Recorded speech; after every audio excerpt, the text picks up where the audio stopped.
Esta noite, ó Pai, o teu manancial venha visitar a tua igreja.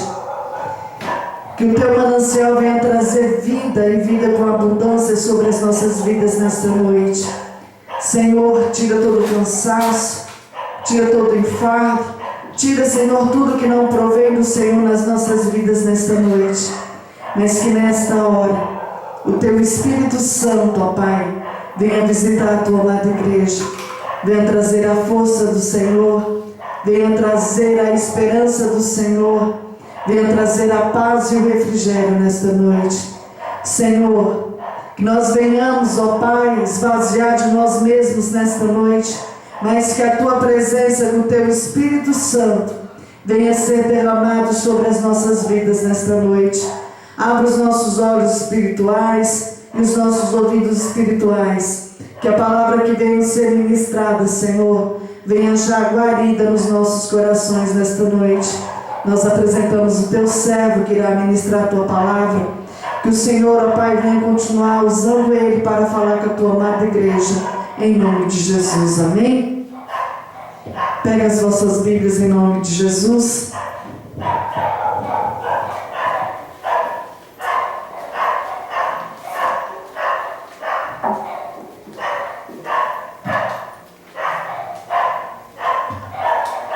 Cumprimento os irmãos com a paz do Senhor.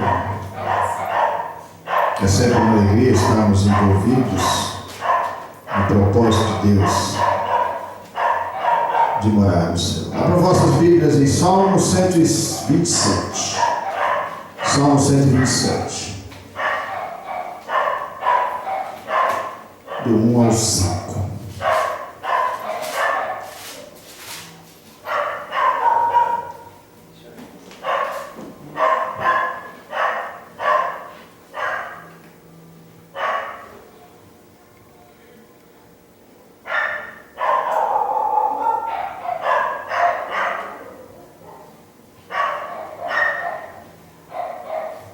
Amém? Se o Senhor não edificar a casa, em vão trabalham os que edificam. Se o Senhor não guardar a cidade, em vão vigia a sentinela. Inútil será levantar de madrugada, repousar à tarde, comer o pão que penosamente granjeastes. Aos seus amados ele o dá enquanto dorme. Herança do Senhor são os filhos, o fruto do ventre, seu galardão. Como flecha na mão do guerreiro, assim os filhos da mocidade. Feliz o homem que enche deles a sua aljava. Não será envergonhado quando plantear com os inimigos a porta. Podeis assentar, irmãos.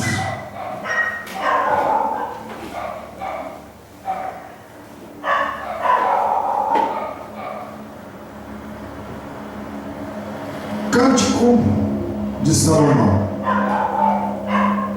Salomão escreveu mais de 1000 salmos, mas o Espírito Santo de Deus permitiu apenas uns 3 serem colocados na palavra. Andou com Deus, teve intimidade, sabedoria, recebeu de Deus, teve escolhas, teve caminhos, assim como nós. Desistiu, não quis mais andar com Deus. Depois descobri que tudo que ele estava correndo era apenas vaidade. Herança do Senhor são os filhos de Deus. Aqui o Senhor está falando do povo que anda com Ele de verdade. Ele fala que se você, a partir do momento que começa a andar com Deus, você tem que deixar de confiar na sua força, e sim na força de Deus, porque agora é a força dele que nos guia. Quando nós não conhecíamos a palavra, nós vencíamos as barreiras com as nossas próprias forças, com o nosso próprio entendimento, às vezes acertando e às vezes errando, muitas vezes errando.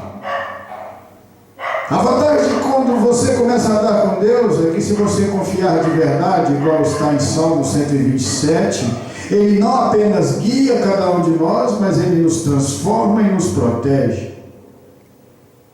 No Salmo 91, a palavra de Deus fala que 1000 cairão ao teu lado, 10.000 à tua direita, mas tu não serás atingido. Mas você tem que ser filho de Deus. Ele não está falando dos homens, filho dos homens, mas ele está falando dos homens, filho de Deus. Aqueles somos nós agora que resolvemos andar nesse caminho de uma maneira a confiar de verdade nele. Em 1 Samuel 17, a palavra de Deus fala assim, 1 Samuel 17.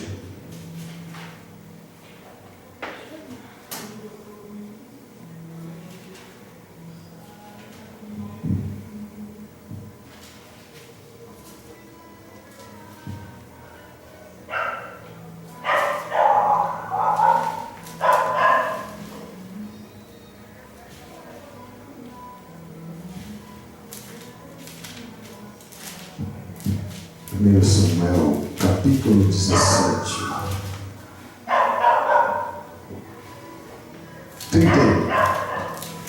17, versículo 31. Ouvindo as palavras que Davi falara, anunciaram-nas ao Saul, que mandou chamar. Davi disse a Saul: não desfaleça o coração de ninguém por causa dele, teu servo irá e pelejará contra o filisteu. Porém Saul disse a Davi: contra o filisteu não poderás ir para pelejar com ele, pois tu és ainda moço e ele guerreiro desde a sua mocidade. Respondeu Davi a Saul: teu servo apacentava as ovelhas de seu pai quando veio um leão e um urso e tomou um cordeiro do rebanho. Eu saí após ele, o feri, livrei o cordeiro da sua boca, levantando-se ele contra mim, agarrei-o pela barba e o feri e o matei. O teu servo matou tanto o leão como o urso, este circunciso filisteu será como um deles, porquanto afrontou os exércitos de Deus vivo. Disse mais Davi: o Senhor me livrou das garras do leão e do urso, ele me livrará das mãos desse filisteu.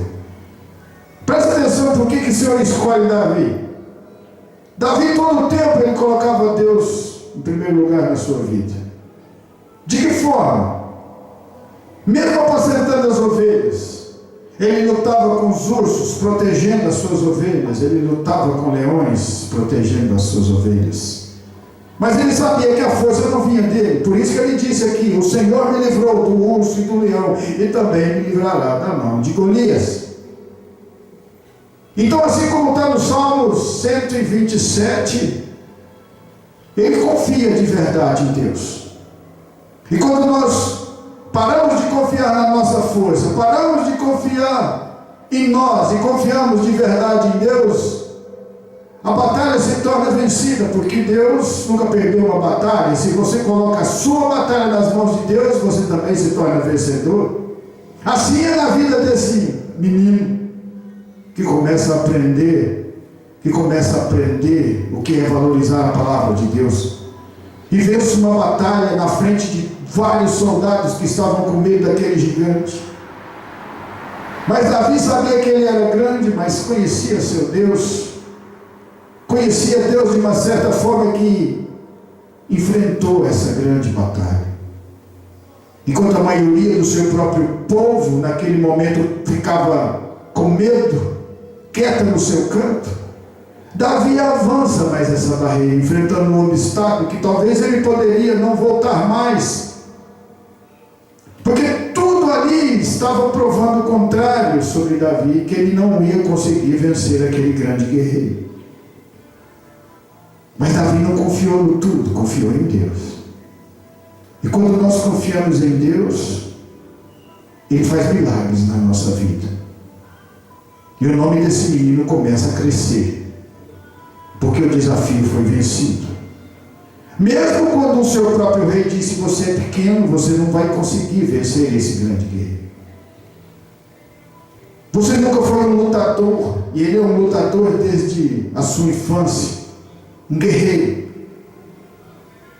Mas ao invés de Davi voltar para trás, cabisbaixo, porque talvez os argumentos dele não foram convincentes para Saul, ele coloca Deus à prova e coloca Deus em primeiro lugar naquele momento. E Saul tem que acreditar, porque Saul também era Saul, porque Deus tinha ungido através de Samuel, e permite que aquela batalha aconteça.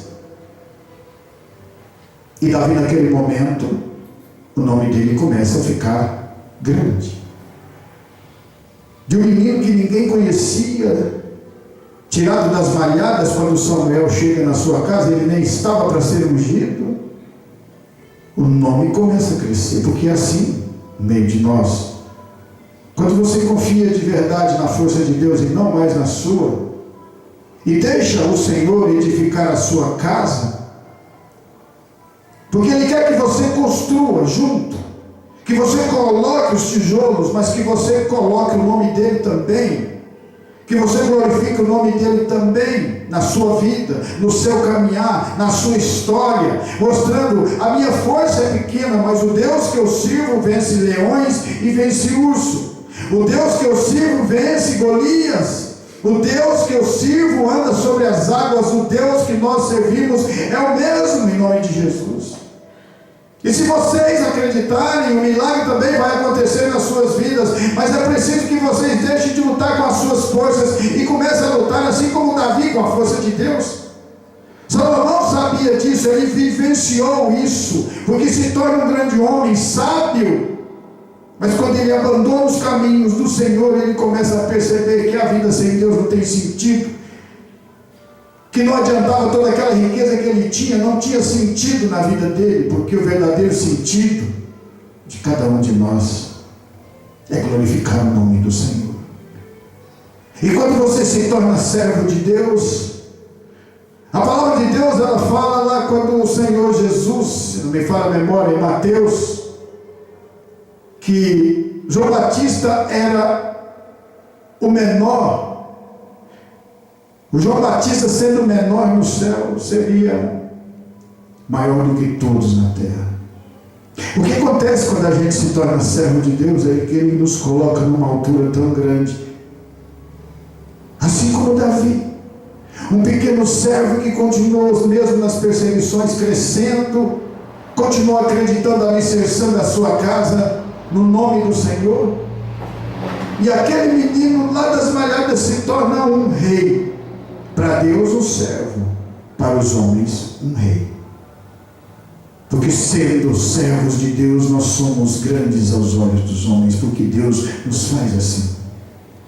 E basta que a gente continue com a mesma humildade de Davi. Em Mateus 26, 31, Mateus 26, 31, Mateus 26, 31.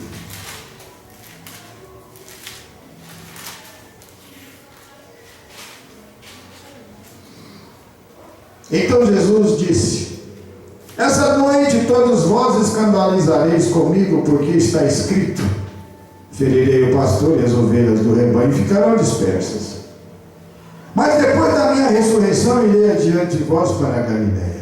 Disse-lhe Pedro: ainda que venhas a ser um tropeço para todos, nunca serás para mim. Replicou-lhe Jesus: em verdade te digo que nesta mesma noite, antes que o galo cante, tu me negarás 3 vezes. Disse-lhe Pedro: ainda que me seja necessário morrer contigo, de nenhum modo te negarei. E todos os discípulos disseram o mesmo. Vê mais uma vez os filhos de Deus, porque esse povo aqui fazia parte do povo de Deus, assim como nós. Só que o que acontece aqui nesse momento é que quando Jesus fala com Pedro, Pedro usa a sua própria força. Ele quer lutar com as forças dele. E quando nós tentamos lutar com a nossa força e não com a força de Deus, o maligno sempre vai vencer. Porque sempre foi assim. Mas se você entregar as suas forças a Deus e fazer o que Davi fez, você vai começar a enfrentar batalhas e vencer. Quando Jesus começa a pregação lá atrás, em Lucas 5, ele pega o barco de Pedro, afasta um pouco, sobe em cima e começa a pregar o Evangelho. Pedro começa a ouvir, lavar as redes, saber que não tinha pego nada e nada ia levar para a sua casa. Era um pescador profissional, ele conhecia o que estava fazendo. Mas mesmo assim, continua ouvindo aquele Evangelho maravilhoso. Descobre que é pecador. Jesus fala para ele, depois da pregação: pega o barco, volte ao rio, ao mar, adentro, e lança a rede. Naquele momento, Pedro resolve não usar a sua força, mas a força de Deus, a força que a palavra tem. E ele obedece e ele volta para o barco. Mesmo sabendo que o mar não era para peixe, passaram a noite inteira e não pegaram nada, a possibilidade de pegar alguma coisa era zero. Mas a palavra de Deus, ela vai contra tudo e contra todos. Se você tiver fé, ela muda, ela transforma, ela guia, ela nos fortalece, nos dá coragem, alegria em momentos de tristeza, forças em momentos de fraqueza. Lançando aquela rede, ela se torna tão pesada que tiveram que chamar outros barcos, porque Pedro não acreditou na sua força, e sim na força da palavra, na força que Jesus tinha dado para ele. E o que o Senhor quer é que nós continuemos fazendo como Pedro e como Davi, parar de acreditar na nossa força e acreditar na força de Deus, parar de acreditar que nós somos capazes e acreditar na capacidade de Deus nas nossas vidas de nos transformar. Porque Deus tem o melhor para cada um de nós aqui. Mas para que isso aconteça, precisamos de deixar de fazer do nosso modo, da nossa maneira, do nosso jeito, e sim fazendo do jeito de Deus, da forma que Deus quer que a gente faça. Acreditar e confiar. Confiar foi o que Pedro fez. Ele podia ter dito para Jesus: Senhor, eu sou pescador profissional, não vai dar em nada. Mas mesmo sendo um pescador profissional, ele colocou a palavra e acreditou na força daquela palavra. E o milagre aconteceu na vida dele. Mas lá na frente parece que Pedro esqueceu daquela lição. Porque quando Jesus falou para ele que ele ia negá-lo, porque ia passar por uma nova situação, porque Deus está sempre mudando o nosso cenário, a nossa caminhada, mas para que a gente cresça. É sempre assim. Deus consegue colocar a gente num deserto e a gente dá fruto no deserto. Porque lá acontecem verdadeiros milagres. Porque lá a sua força não vale nada. O que adianta a força de um homem no deserto? E a força dele para fazer o quê? Plantar o quê? Como que ele vai tirar a água da rocha? Ele precisa da força de Deus. E é isso que Salmo 127 está falando. Seus filhos, os filhos do Senhor, os filhos que começam a andar de verdade com Deus, acreditar de verdade na palavra e continuar indo contra tudo e contra todos, mas obedecendo a palavra do Senhor. Pedro, acreditando naquela força daquele momento, não era para ter falado daquele jeito. Porque se Jesus disse: antes que o galo cante, me negarás, ele tinha que acreditar na palavra do Senhor. Porque foi através dessa palavra que Pedro pescou aqueles grandes peixes naquela rede que teve que chamar os outros. Foi através da palavra do Senhor Jesus que Pedro andou sobre as águas. Mas mais uma vez Pedro fala: eu nunca o negarei. Eles podem, mas eu não. E para mostrar para Pedro, para cada um de nós, que quando nós confiamos na nossa força, nós não vencemos. Quando nós confiamos na força de Deus, a batalha já está vencida. E a partir daquele momento, para provar para Pedro, não só que ele ia negar, mas que Jesus ia olhar dentro dos olhos dele e fazer uma mudança no seu coração, porque foi a partir desse momento que Pedro deixou de acreditar nele mesmo e começou a acreditar na palavra de Deus. Foi a partir daquele momento, quando Pedro chega de frente a uma fogueira e eles falam: você estava com eles? Ele disse: nunca vi o Senhor Jesus. Jesus não estava ali. Que custava falar uma mentirinha? Pois ele já tinha dito que nunca ia negar. Então ele estava negando para ele mesmo. E veio a segunda e a terceira vez. Mas o que Pedro não esperava foi que quando na terceira vez que ele nega, Jesus vem passando e olha dentro dos olhos dele, mostrando para ele: eu não disse para você que você me negaria? Eu não disse para você que antes que o galo cantasse você me negaria? Porque você confiou na sua força. Quando nós confiamos na nossa força, nós vamos acabar negando o Senhor Jesus. Quando nós confiamos na força de Deus, nós nunca vamos negar a Deus, nós nunca vamos negar o Evangelho, nós nunca vamos negar a palavra do Senhor. No meio das adversidades e das dificuldades, continuamos glorificando o nome de Deus, Pois foi a partir desse momento que a mudança aconteceu poderosamente no coração de Pedro e de cada um de nós.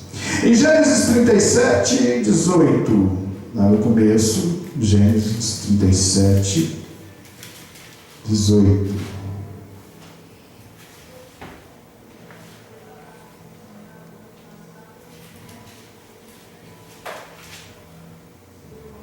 De longe viram, e antes que chegasse, conspiraram contra ele para o matar. E diziam um ao outro: vem lá o tal sonhador. Vinde, pois, agora, matemo-lo e lancemo-lo numa dessas cisternas, e diremos: um animal selvagem o comeu. E vejamos em que lhe darão os sonhos.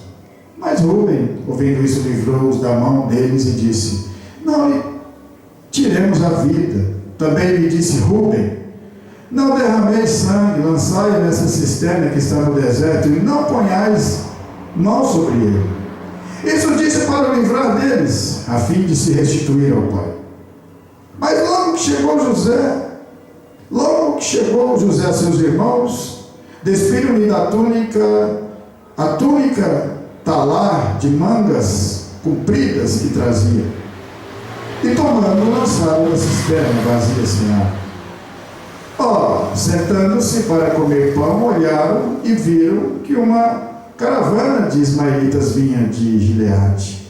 Seus camelos traziam aromatas, bálsamos e mirra que levavam para o Egito. Então disse Judá a seus irmãos: de que nos aproveita matar nosso irmão e esconder-lhe o sangue? Vinde, vendamo-los aos ismaelitas, não ponhamos sobre ele a mão, pois é nosso irmão e nossa carne. Seus irmãos concordaram.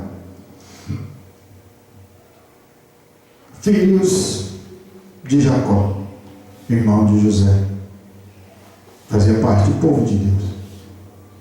Conheciam a história de Deus na vida de Abraão, de Isaac e Jacó. E nesse momento eles tentam fazer da sua forma, da sua maneira, usando a sua força, indo contra tudo e contra todos. Mas uma coisa a gente tem que aprender: mesmo fazendo a nossa maneira, mesmo assim, ainda estamos fazendo a vontade de Deus. Mas Deus quer que a gente confie e aprenda a confiar nele de uma certa maneira, que a gente pare de usar as nossas forças e os nossos métodos e começamos a usar simplesmente a palavra de Deus, para que ela venha nos construir e transformar e fortalecer-nos na fé. Esse povo, usando a força deles, achou que tinha resolvido o problema. José era o problema deles.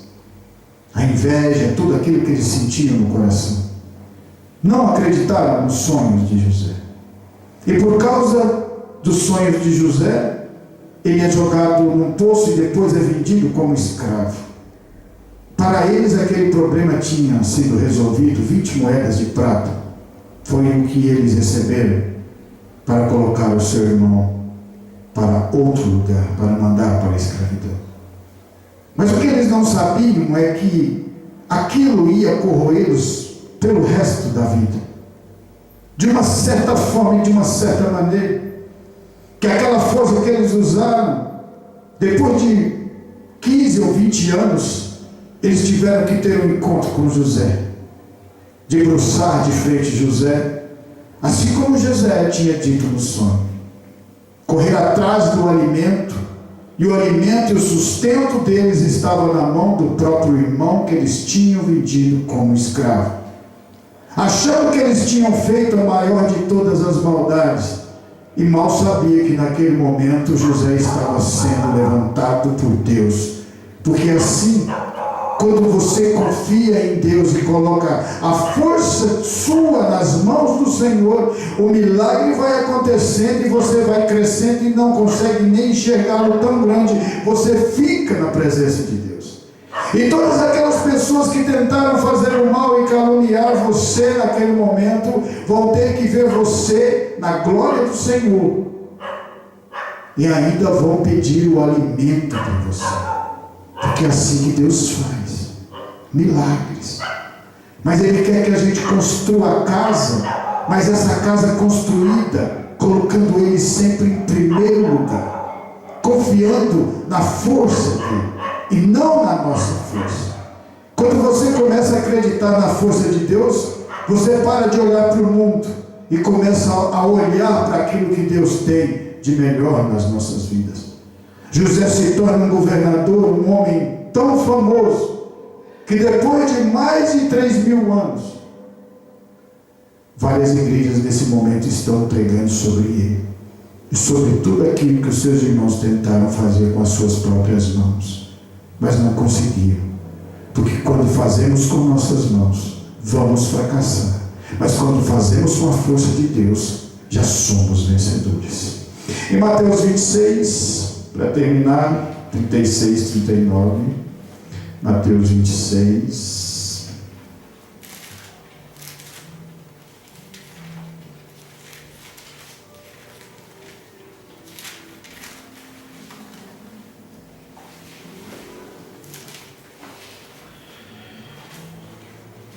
Seis, 36.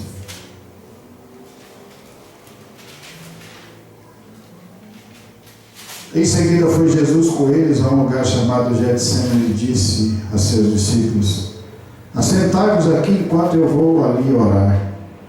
Levando consigo a Pedro e aos 2 discípulos de Zebedeu, começou a entristecer e se angustiar-se.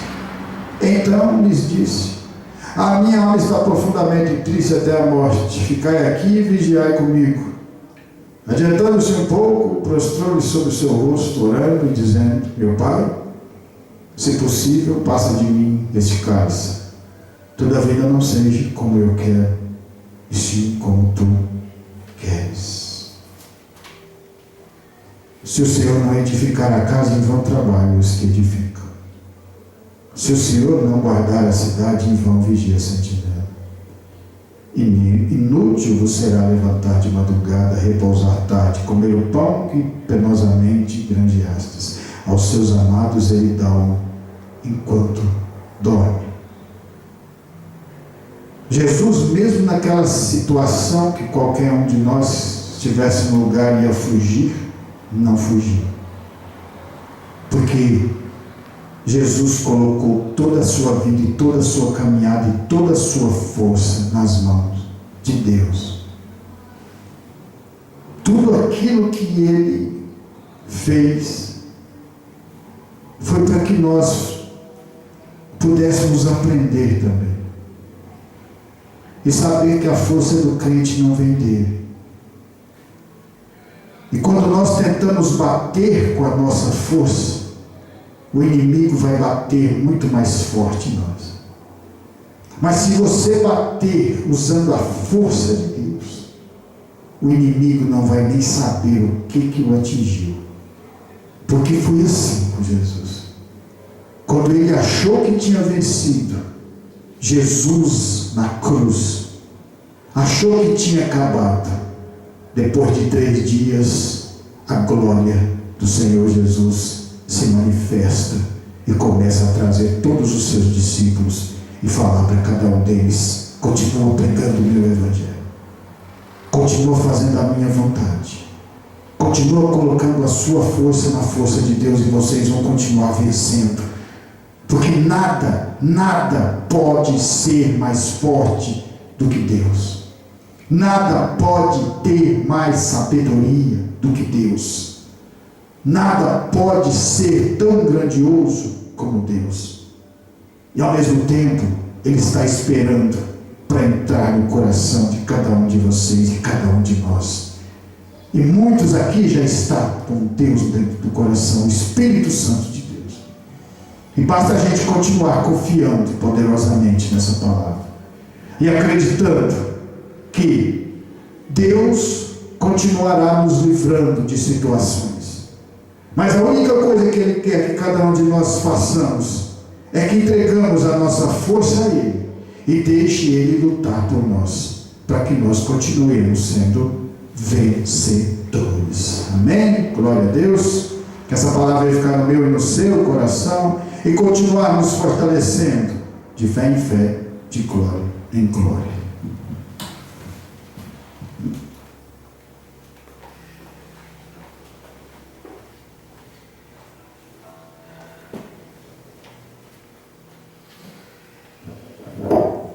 Amém? Quem precisa de oração? Eu, minha cara. Então vamos colocar de pé.